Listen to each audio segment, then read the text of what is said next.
Como ser uma igreja relevante para a nossa sociedade. Essa palavra está em Atos capítulo 2, versículo 36.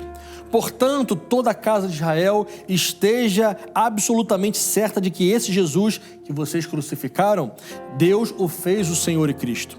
E quando as pessoas ouviram isso, ficaram muito comovidas e perguntaram a Pedro e aos demais apóstolos: o que faremos, irmãos? E Pedro respondeu: arrependam-se e cada um de vocês seja batizados em nome de Jesus Cristo para a remissão dos seus pecados e vocês receberão o dom do Espírito Santo. Então, os que aceitaram a palavra de Pedro foram batizados e houve um acréscimo naquele dia de quase 3.000 pessoas.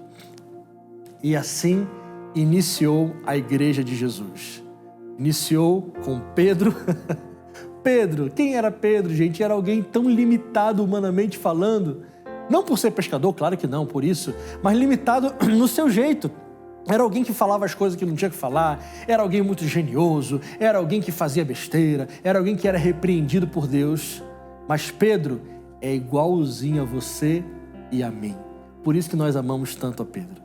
Mas quando o Espírito Santo de Deus encheu aquele Pedro tão limitado, ele se transformou no grande Pedro, o homem de Deus, que pregava e multidões se convertiam, que a sua sombra por onde passava curava, que ele profetizava, as coisas aconteciam, que ele falava e as pessoas eram curadas, tudo pelo poder do Espírito Santo. Naquele momento se inicia a igreja de Jesus. 3.000, mais para frente, mais algumas centenas, dezenas, milhares, e a igreja foi crescendo e foi se tornando o que nós somos hoje, discípulos de Jesus. Alguns princípios daquela igreja que nós chamamos primitiva, nós podemos aplicar em nós, a igreja de hoje, 2021. Alguns princípios são imutáveis, são até eternos enquanto estivermos aqui nessa terra. E nós podemos aplicar para sermos uma igreja relevante para a nossa sociedade. Se nós, como igreja, não formos relevantes no nosso bairro, na nossa cidade, no nosso estado, no nosso país, então fechemos as portas. Porque uma igreja tem que ser relevante, produzir transformação na vida daquelas pessoas que estão congregando e ao redor de onde aquela igreja estiver. Bom, eu quero começar dizendo, o que aquela igreja fazia que era tão relevante? A primeira coisa era uma igreja que pregava a palavra. Pedro começa pregando, a igreja surge com a pregação e o assunto era apenas um: arrependei-vos. Hoje as pessoas falam de tantas coisas, existem igrejas que o púlpito parece que virou ali um momento de coach, apenas motivacional, mas na verdade a pregação que tem que ser da palavra de Deus é uma só: arrependei-vos porque é chegado o reino de Deus. O assunto é um só: Jesus. Nós não devemos usar os nossos púlpitos para falar de pessoas, personalidades, ou então contar historinhas. Não! O púlpito era para ser pregado sobre Jesus, sobre o arrependimento dos pecados que desagradam o coração de Deus. Então essa igreja era uma igreja que pregava a palavra de Deus e assim como nós devemos ser também, uma igreja que prega a verdadeira palavra. Além de pregar, aquela igreja começou com muitos batizados. Nós entendemos para nós que o batismo é quando uma pessoa reconhece que quer morrer para o mundo e viver uma vida para Deus, e a partir daquele momento, digamos assim, oficialmente, aquela pessoa começa a fazer parte efetivamente da família de Deus. Uma igreja que se propõe a batizar pessoas, primeiro que ela está cumprindo o que Jesus mandou fazer, é uma ordenança. E segundo que ela está preocupada em aumentar a família, não apenas em números, mas em trazer mais pessoas para viver no ambiente de igreja, para conhecer a Deus e ter um profundo encontro com Ele. Quer ver uma outra característica tão importante? A Bíblia diz que aquela igreja era perseverante. Olha o versículo 42. Aqueles irmãos perseveravam na doutrina dos apóstolos, na comunhão, no partir do pão e nas orações. Aquela igreja era perseverante, sabe por quê, irmãos? Porque para ser igreja tem que ser perseverante.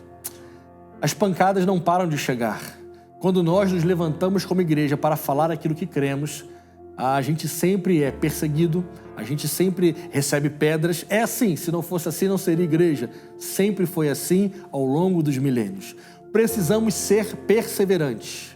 Tem pessoas que começam a seguir a Deus, mas como disse lá, Jesus falou na parábola do semeador, quando vem a perseguição, logo se escandalizam e deixam de seguir o Senhor.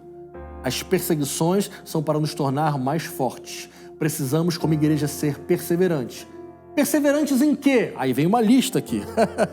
Perseverantes na doutrina, ou seja, não deixarmos de crer naquilo que Jesus nos ensinou. Nós não precisamos adequar a Bíblia para a modernidade. A Bíblia falava sobre isso, mas isso era de 2000 anos atrás, então vamos adequar, vamos modernizar. A Bíblia não precisa ser modernizada e nem atualizada. Ela é infalível, sempre foi e sempre será. Precisamos ficar perseverantes na doutrina.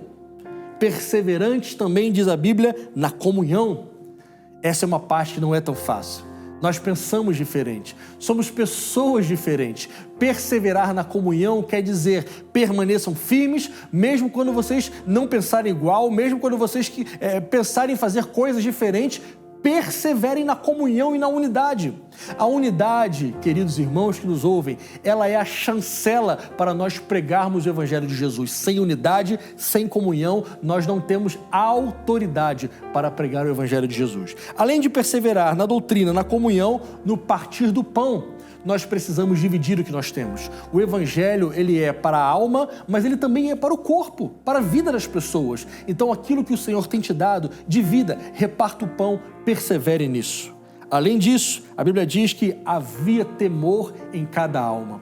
Essa certamente é uma parte muito especial. Nós vemos hoje muitas pessoas que vão vivendo uma vida inteira sem temor a Deus.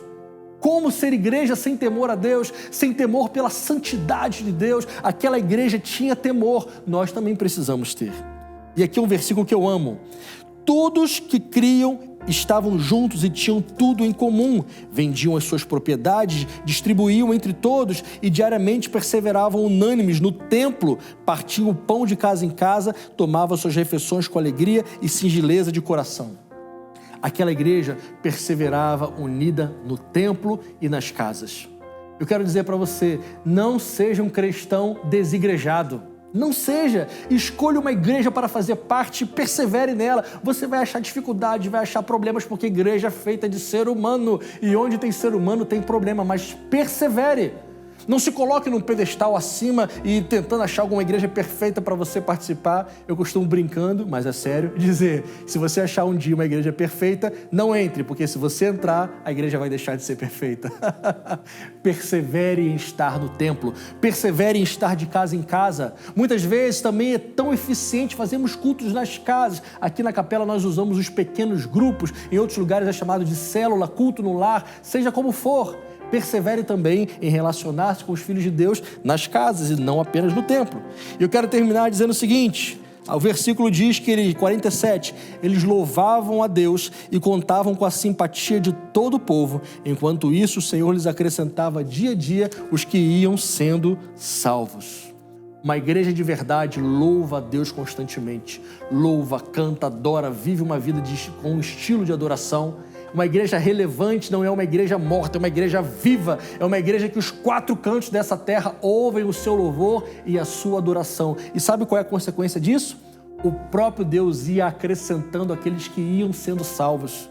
Não eram métodos que eles tentavam inventar para aumentar o número de pessoas, não eram coisas mirabolantes, eles simplesmente pregavam a palavra do Senhor, caíram na simpatia da população ao redor que estava naquela igreja e o Senhor ia acrescentando e ia trazendo novas pessoas que iam sendo salvas. Irmãos, nós podemos e devemos ser uma igreja relevante. Precisamos abençoar a nossa cidade, nosso bairro, nosso país. Deus nos colocou aonde nos colocou com um objetivo, sermos um luzeiro para este mundo, sermos aquelas pessoas que mostrarão que Jesus é o caminho, a verdade e a vida. Ele é a luz do mundo, mas Ele também disse a nós, vocês também são a luz do mundo. Nós possamos apontar sempre para Jesus. Nunca glória para nós, jamais. Toda glória é sempre para Ele. Ele é o dono da vida, Ele é o autor da vida, Ele é o dono da salvação e Ele concede a todos gratuitamente, a todos que quiserem ser salvos. Que Deus abençoe a sua vida. Seja uma igreja relevante.